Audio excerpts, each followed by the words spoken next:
All right, welcome to video number 2. I just did a read aloud on the best book of bugs. I didn't read the whole thing because I was just using this as a tool to introduce you to insects and to tell you 2 major pollinators, which you'll be learning about in the 4th quarter, which is the bee and the butterfly. All right, so pollination. Let's talk about what is pollination. What? Pollination means you are moving pollen. And I did find out that pollen can be green, white, black, but usually it's yellow. It's the sticky stuff inside of the plant. And so pollination means moving that sticky stuff, the pollen, from one plant to another.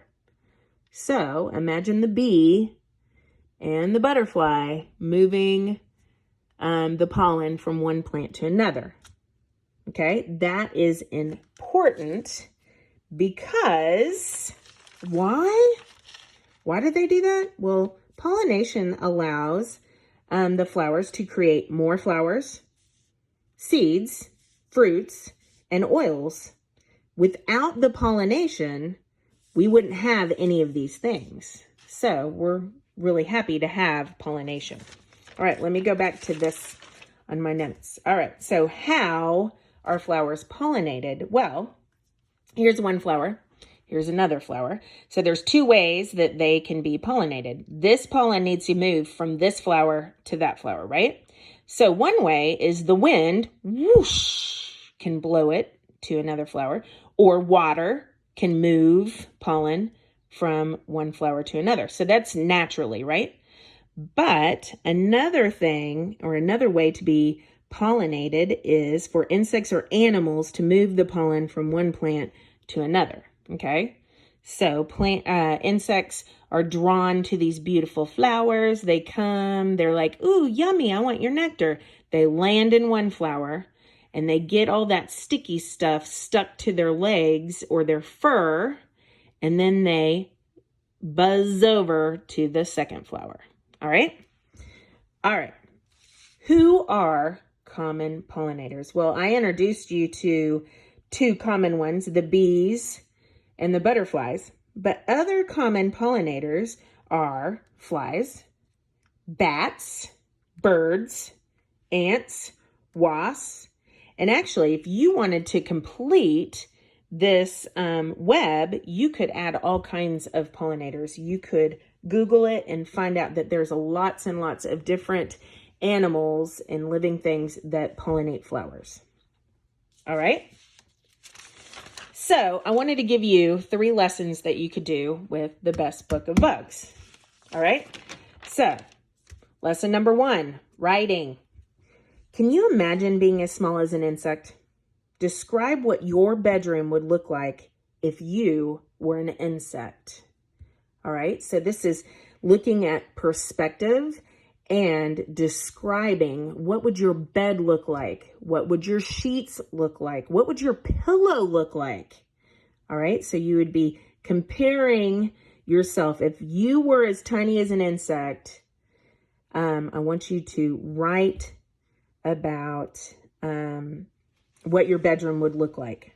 All right, you could even go on and write a whole adventure about your bedroom. All right, for science, you can get some Play-Doh or some clay or anything that is moldable and create an insect with Play-Doh or clay and make sure that it has 3 body parts with a head, a thorax, and an abdomen, and that it has 6 legs. All right, because that's what an insect is. And since insects are one of the most popular pollinators, I thought that this would be appropriate. Also, you can add optional wings and antenna. You don't have to add them because not all insects have them. Not all insects have wings. Not all insects have antenna. A lot of them do, but not all of them. So I said that was optional.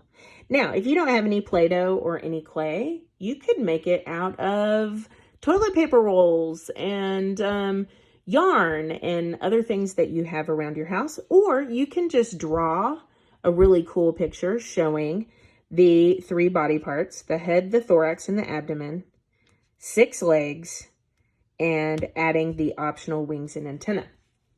All right, so that's 2 things that you can do with this book. And the third thing you can do with this book is my favorite, grammar. Yes.